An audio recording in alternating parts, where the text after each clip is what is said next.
دلوں کی پیاس بجھانے کے لیے اجتماع بیان۔ لیکن اسلام میں نفسانیت کی اجازت نہیں ہے۔ نفسانیت کہتے ہیں مادہ پرستی کو، کہ آدمی کی زندگی کا مقصد پیسہ بن جائے، کہ پیسہ آئے، حلال سے آئے، حرام سے آئے، جھوٹ سے آئے، دھوکے سے آئے، پیسہ آنا چاہیے۔ یہ نفسانیت ہے اور یہ اہل باطل کا شیوا ہے۔ دوسری طرف رہبانیت کی بھی اجازت نہیں ہے کہ کوئی کام نہیں کریں گے، کسی کونے میں بیٹھ جائیں گے اور ساری ذمہ داریوں کو پورا کرنے کے باوجود لوگوں کے لیے بوجھ بنیں گے۔ فرمایا اس کی بھی اجازت نہیں ہے۔ اسلام ان دونوں کے بیچ کا مجاہدے والا راستہ ہے کہ ہر مسلمان کی گھریلو کاروباری زندگی ہو لیکن دینداری کے ساتھ ہو اور دین کی محنت کے ساتھ ہو۔ زندگی کی کیا ترتیب ہو؟ فرمایا زندگی کی ترتیب یہ ہو کہ جب اللہ کا حکم آ جائے اور اللہ کے دین کا کوئی تقاضا آ جائے تو اپنے گھر کاروبار کے تقاضوں کو پیچھے کرے، جی چاہے نہ چاہے ہر حال میں حکم پورا کرے اور اللہ کے دین کے تقاضے کو پورا کرے۔ زندگی کی یہی ترتیب اللہ کے یہاں پسندیدہ ہے اور اسی کا نام مجاہدہ، اسی کا نام قربانی ہے۔ اس لیے میرے محترم دوستو، یہ محنت اس بات کی ہے کہ ہر ایمان والا اپنے اپنے شعبوں میں ان دو ذمہ داریوں کے ساتھ جینا آ جائے اور جینے کی طاقت پیدا کرنے کے لیے اللہ کے دین کی محنت میں اپنے آپ کو لگانا ہے اور پوری امت کو اس میں لگانا ہے۔ اس لیے کہ جب دین کے ساتھ اور دین کی محنت کے ساتھ اپنے اپنے چلے گا تو اس شعبے میں رہتے ہوئے اللہ تعالیٰ اس کی دنیا اچھے سے اچھی بنا دیں گے اور اس شعبے میں چلنے کی برکت سے آخرت میں بھی اللہ اس کے لیے اونچے اونچے مقام اور درجات عطا فرمائیں گے۔ اسی لیے حدیث پاک میں آتا ہے کہ ایک سچا اور امانت دار تاجر کل قیامت کے دن نبیوں کے ساتھ اور شہداء کے ساتھ اٹھایا جائے گا۔ یعنی اس کی تجارت دنیا نہیں ہے بلکہ اس کی تجارت سے اس کی آخرت اتنی اچھی سے اچھی بنے گی، اور دنیا میں سچائی اور امانت داری کی وجہ سے اللہ وہ برکتیں عطا فرمائیں گے کہ وہ تو کھائے گا لیکن اس کے دسترخوان پر اور اس کی کمائی میں لاکھوں انسانوں کو کھانے کا نظام اللہ بنائیں گے۔ ایسی برکتیں اللہ اپنے طرف سے عطا فرمائیں گے۔ ایسا ہی فرمایا کہ کسان ہے، کھیتی کرتا ہے لیکن دینداری کے ساتھ کرتا ہے، اپنی ذمہ داری کو سمجھ کر پوری کرتے ہوئے کرتا ہے، تو فرمایا جب تک کھیتی ہری بھری رہتی ہے وہ اللہ کی پاکی بیان کرتی ہے اور اس کا ثواب کسان کو ملتا ہے۔ اگر اس کھیتی میں سے چور چوری کر جائے یا جانور دانہ کھا جائے تو فرمایا اس پر اس کو صدقے کا ثواب ملے گا۔ فرمایا ایک حاکم ہے، حکومت کرتا ہے لیکن انصاف کے ساتھ میں کرتا ہے، تو فرمایا انصاف کرنے والا حاکم کل قیامت کے دن اللہ کے عرش کے سائے میں ہوگا، جبکہ اللہ کے سائے کے سوا کوئی سایہ نہیں ہوگا۔ اس لیے حکومت دنیا نہیں ہے، دین ہے۔ شرط یہ ہے کہ اللہ کے حکموں کے مطابق حکومت کی جائے اور محمد رسول اللہ صلی اللہ علیہ وسلم کے طریقے کے مطابق حکومت کی جائے۔ ایسا ہی فرمایا کہ ایک مزدور آدمی ہے، غریب آدمی ہے، صبح اپنے کمانے کے لیے نکلتا ہے، شام کو تھک کر واپس آتا ہے لیکن دینداری کے ساتھ اور اپنی ذمہ داری کو پورا کرتے ہوئے اپنا کام کرتا ہے۔ فرمایا شام کو اپنے مقدر کی روزی بھی لے کر آتا ہے اور شام کو اللہ کے خزانے سے سارے گناہوں کی مغفرت لے کر کے آتا ہے کہ اللہ اس کے سارے گناہوں کو معاف فرما دیتے ہیں۔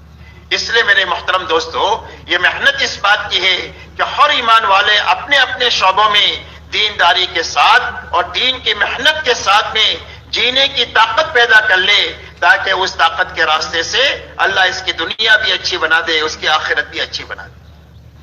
دوسری بات میرے دوستو سمجھنے کی یہ ہے کہ اللہ کی طرف سے کامیابی دین پر اس وقت میں ملے گی جب زندگیوں میں دین پورا ہو۔ جب دین زندگیوں میں پورا ہوگا تو اللہ کی مدد بھی ہوگی اور اللہ کے سارے وعدے جو قرآن پاک میں کیے گئے ہیں، عزت کے، سربلندی کے، خلافت کے، تمکین دین کے، امن بعد الخوف کے اور اللہ کی مدد اور تائید کے اور آپس میں محبتوں کے اور پاکیزہ زندگیوں کے وجود میں آنے کے، یہ سارے وعدے پورے اللہ کی طرف سے اس وقت میں ہوں گے جب زندگی میں پورا ہو دین اور اپنی حقیقت کے ساتھ ہو۔ اگر زندگی میں دین ادھورا ہے تو ادھورے دین پر دنیا میں نقد مصیبتیں آئے گی. اسی لیے فرمایا ما اصابکم من مصیبت فبما کسبت ایدیکم ویعفو عن کثیر. فرمایا جو مصیبت تمہارے پر آ رہی ہے فرمایا تمہارے ہاتھوں کے غلط کاموں کی وجہ سے آ رہی ہے, اور بہت ساری باتیں تو وہ ہے جو اللہ معاف فرما دیتے ہیں. ظہر الفساد فی البر والبحر بما کسبت ایدی الناس لیذیقہم بعد الذی عملوا لعلہم یرجعون. فرمایا خشکی اور تری میں ناگواری کے اور پریشانی کے حالات ظاہر ہو گئے انسانوں کے غلط کاموں کی وجہ سے, تاکہ ان کو ان کے گناہوں کی اللہ تعالی سزا چکھائے تاکہ یہ اللہ کی طرف رجوع کرے. دنیا میں اللہ کا یہ دستور ہے کہ جب آدمی دینداری میں کمی کے ساتھ زندگی گزارے گا تو اللہ کی طرف سے دنیا میں حالات آئیں گے, اور جب دینداری پوری ہوگی تو اللہ کی مدد آئے گی. بدر میں تعداد تھوڑی ہے اور بدر میں اسباب اور وسائل کی انتہائی کمی ہے, لیکن اتباع بھی کامل ہے اور اللہ پر اعتماد بھی کامل ہے. جتنے ایمان والے بدر میں ہیں ان سب کا اعتماد اللہ پر ہے کہ کام ہمارے کرنے سے نہیں ہوگا, صرف اللہ کے کرنے سے ہوگا, اور اتباع بھی آپ کی کامل ہے. آپ نے جمع مجمع سے پوچھا ماذا ترون, اس لیے کہ آپ نکلے تھے ایک قافلے کے لیے اور وہ قافلہ راستہ بدلی کر کے چلا گیا, اور اس کے بدلے میں ایک بہت بڑی جمعیت اپنی پوری تیاری کے ساتھ بدر میں آ گئی. اور آپ مدینہ کے زیادہ قریب ہے بنسبت بدر کے, لیکن آپ نے مدینہ سے مدد نہیں منگائی, آپ نے ان نہتے مسلمانوں سے یہ پوچھا ماذا ترون, کیا رائے ہے, کیا کرنا ہے, آگے بڑھنا ہے یا واپس ہونا ہے. تو مہاجرین نے یہ کہا کہ اللہ کے رسول تیار ہے, حکم دیجئے, جو حکم دیں گے وہ کریں گے. پھر آپ نے وہی بات فرمائی ماذا ترون, کیا رائے ہے. پھر مہاجرین نے وہی جواب دیا. تیسری مرتبہ آپ نے پھر وہی بات فرمائی ماذا ترون, کیا رائے ہے. تو انصار میں کہ سعد ابن معاذ رضی اللہ تعالیٰ عنہ کھڑے ہوئے اور کھڑے ہو کر یہ فرمایا ایانا ترید یا رسول اللہ, اللہ کے رسول آپ ہم انصار کی جماعت سے جواب مانتے ہیں تو ہم وہ بات نہیں کہیں گے جو بنی اسرائیل نے موسیٰ علیہ السلام سے کہی تھی اذهب انت وربك فقاتلا انا هاهنا قاعدون, کہ تم اور تمہارا رب جا کر کے کام کر لو, ہم تو یہاں پر بیٹھے ہوئے ہیں. فرمایا وہ بات نہیں کہیں گے بلکہ ہم یہ کہیں گے اذهب انت وربك ونحن معك. فرمایا آپ اپنے رب کی معیت میں اپنا سفر چالو رکھیں اور ہم آپ کے ساتھ ہیں. اور یہ فرمایا کہ بدر تو قریب ہے, اگر آپ برق غماد تک کا سفر کرنے کے لیے فرمائیں اس بے سر و سامانی میں برق غماد تک کا سفر کرنے کے لیے تیار ہے. اور یہ فرمایا کہ اگر آپ سمندر میں کودنے کے لیے کہیں تو اس کے لیے تیار ہے. خذ اموالنا ما شئت واترک من اموالنا ما شئت. فرمایا جتنا مال آپ چاہیں لے لیں اور جتنا چاہیں آپ دے دیں, اور جو مال آپ لے لیں گے وہ مال بہتر ہے اس مال سے جو ہمارے ہاتھوں میں آپ چھوڑیں گے. یہ اتباع حضور صلی اللہ علیہ وسلم کی پیش کیا جس پر اللہ نے آسمان سے فرشتے اتار کر کے ان کی مدد کر کے قیامت تک کے آنے والے انسانوں کو یہ بات بتلائی کہ جب ایمان کامل ہوگا اور اتباع کامل ہوگی تو اللہ کی ہر وقت ایسی ہی مددیں ہوتی رہے گی جس طرح بدر میں ہوئی, قیامت تک وہ مددیں اللہ کی اتر سکتی ہے. شرط یہ ہے کہ ایمان کامل ہو اور اتباع کامل ہو. لیکن حضور پاک صلی اللہ علیہ وسلم کی پوری زندگی قیامت تک کے آنے والے انسانوں کے لیے نمونہ ہے. اسی لیے آپ ہی کے زمانے میں اللہ کی طرف سے ایسے ایسے واقعات رونما کیے گئے کہ جس کے ذریعے سے پوری امت کو یہ بات سمجھ میں آ جائے کہ اللہ کی نصرت کے آنے کی بنیاد صرف اللہ کا دین ہے. جب دین میں کمی آتی ہے تو اللہ کی مدد روٹ جاتی ہے. اسی لیے وہ حد کے اندر میں تھوڑی سی اتباع میں کمی آئی اور وہ اجتہادی غلطی ہے کہ وہ یہ سمجھے کہ کام پورا ہو گیا, حکم پورا ہو گیا. حالانکہ حکم اس وقت میں پورا ہوتا جب دوبارہ ان کو اترنے کا حکم دیا جاتا, اور اللہ نے اس کی معافی کا اعلان بھی کر دیا. اس لیے کہ جو باتیں منصب نبوت کے مناسب تھی اللہ نے نبی سے ظاہر کروا کر کے دین کی تکمیل کا انتظام کیا, اور جو منصب نبوت کے مناسب نہیں تھی آپ کے معصوم ہونے کی وجہ سے اللہ نے وہ صحابہ سے ظاہر کروا کر کے امت کے لیے دین کی تکمیل کا انتظام کیا. اسی لیے اللہ نے معافی کا اعلان بھی کر دیا کہ چوک ہوئی ہے لیکن ہم نے معاف کر دیا، تاکہ قیامت تک کوئی بھی صحابہ کے شان میں کوئی انگلی نہ اٹھائے، اپنی زبان نہ کھولے۔ لیکن اللہ کی مدد اٹھ گئی تو کتنی مصیبت آئی آپ کے سامنے ہی۔ 70 صحابہ شہید ہوئے اور آپ کے دندانے مبارک شہید ہوئے، آپ کے سر میں خود کی کڑی گھس گئی، آپ ایک کھڈے میں گر گئے، اور بڑی مشکل سے صحابہ آپ کو اٹھا کر ایک غار میں لے کر اپنے سینوں پر تیر تلوار کو لے کر آپ کی حفاظت کا انتظام کیا۔ لیکن اس بات کو بتلایا کہ دین میں کمی آئے گی۔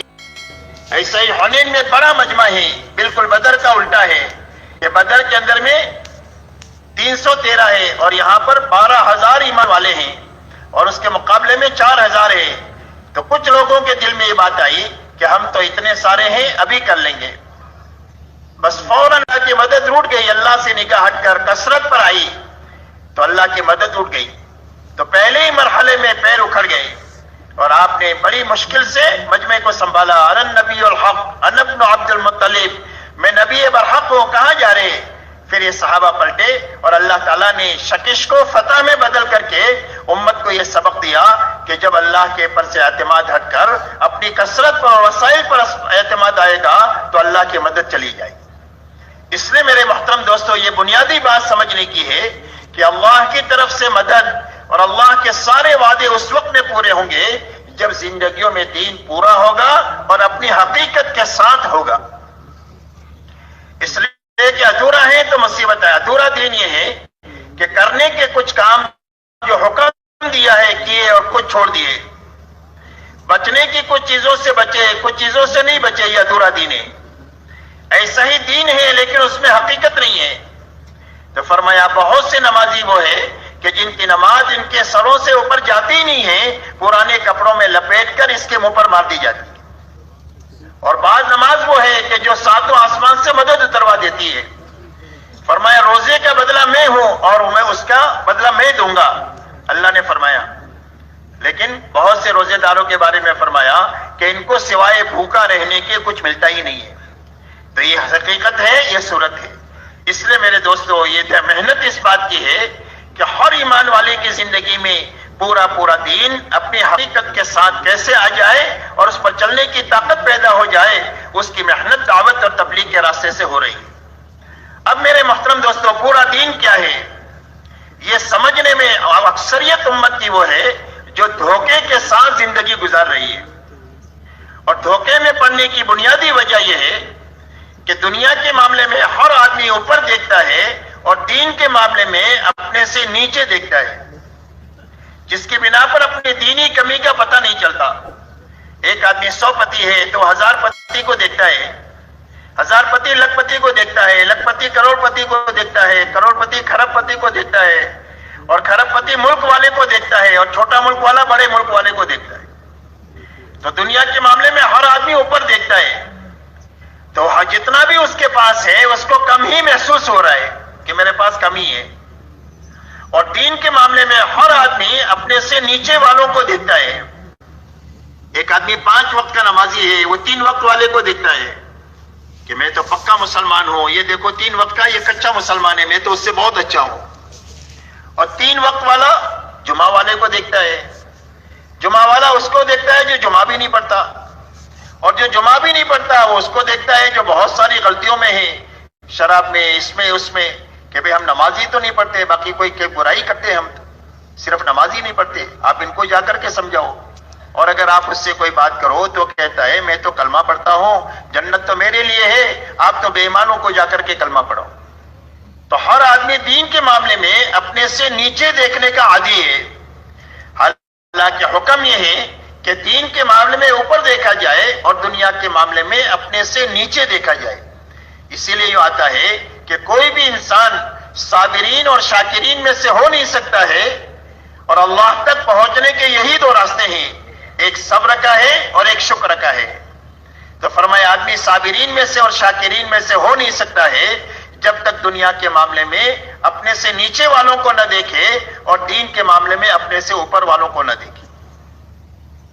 تو یہ دعوت اور تبلیغ کی محنت اس بات کی ہے کہ ہمارے دیکھنے کا جو زاویہ بدلا ہوا ہے یہ صحیح ہو جائے، اور صحیح کرنے کے لیے اللہ کے راستے میں نکلنا ہے. اور اللہ کے راستے میں نکل کر کے ہر آدمی اپنے چہرے کو صحابہ کے آئینے میں دیکھے، اس لیے کہ معیار حق قیامت تک کے لیے حضور پاک صلی اللہ علیہ وسلم کی اور صحابہ کرام کی جماعت ہے، اور حق مقید ہے آپ کے ساتھ میں اور آپ کے صحابہ کے ساتھ میں. فرمایا حق کیا ہے؟ ما انا علیہ و اصحابی، فرمایا جس پر میں ہوں اور میرے صحابہ ہے وہی حق ہے، اور قیامت تک حق کو آپ کی زندگی سے اور صحابہ کی زندگی سے سمجھا جائے گا. جو اپنے ماحول سے حق کو سمجھنے کی کوشش کرے گا وہ گمراہی پر ہوگا اور اپنے آپ کو ہدایت پر سمجھتا رہے گا، وہ باطل پر ہوگا اور اپنے آپ کو حق پر سمجھتا رہے گا، اور وہ غلطی پر ہوگا اور اپنے آپ کو صحیح سمجھتا رہے گا. اور اسی حالت میں اگر موت آ گئی تو کل خون کے آنسو روئے گا، اس کے آنسوں کا پوچھنے والا کوئی نہیں ہوگا.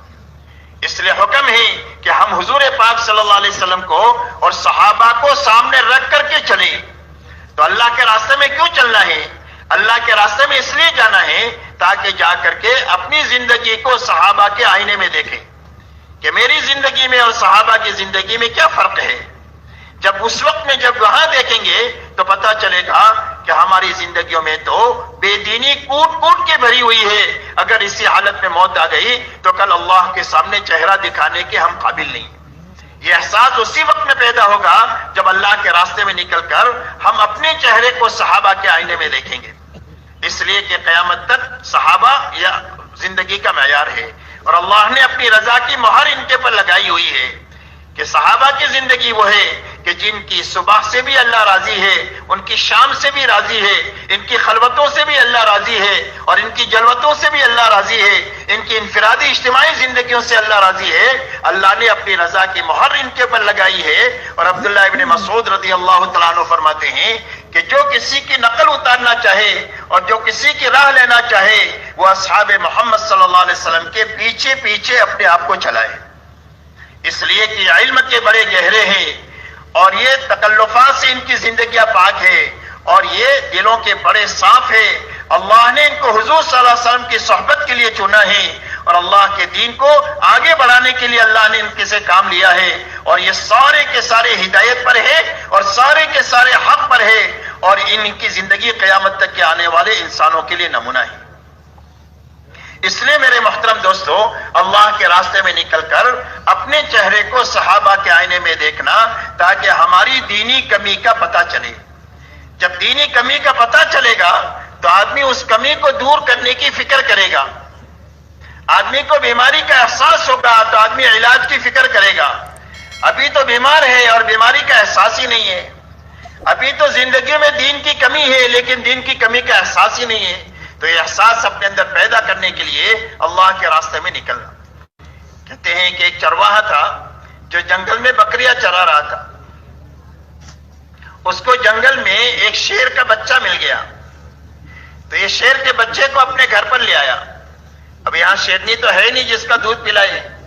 اس نے شیر کے بچے کو بکری کا دودھ پلایا، اور یہ شیر بچہ بکریوں کے بیچ میں بڑا ہوا، اور بڑا ہوتے ہوئے ان کے ساتھ رہنا، ان کے ساتھ سونا، ان کے ساتھ گھاس کھانا اور ان کے ساتھ بے بے کرنا اس نے شروع کیا. ایک مرتبہ شیر نے جنگل میں شیر کو بکریوں کے ساتھ دیکھا تو شیر سے کہا کہ تو اس کے ساتھ کیا کرتا ہے؟ کہا میں تو بکری ہوں، ان کے ساتھ رہتا ہوں. کہا اس کو کہا کہ تو شیر ہے تو بکری نہیں ہے. کہا نہیں میں تو بکری ہوں. تو اس کو ایک حوض پر لے کر کے گیا اور پانی کے حوض میں لے جا کر اس کا اور اس کا چہرہ دکھایا کہ تیرے اور میرے چہرے میں کوئی فرق ہے؟ کیا کوئی فرق نہیں. کہا پھر تو بکری نہیں ہے، تو شیر ہے، اور تیری آواز میں نہیں ہے، اور وہ دھڑوں کا شیر. کہا تیری آواز یہ ہے. سوری بکریاں بھاگی. اور یہ کہا کہ یہ بکریاں تیری غذا ہے، گھاس پھوس تیری غذا نہیں ہے. جب اس کو پانی میں اس کا چہرہ دکھایا تو اس کو اس کی حقیقت کا پتہ چلا. ایسے ہی اللہ کے راستے میں نکل کر اپنے چہرے صحابہ کے آئینے میں دیکھ کر اپنی دینی کمی کا پتہ چلے تاکہ زندگی اس کمی کو دور کرنے کا فکر ہمارے اندر پیدا ہو جائے.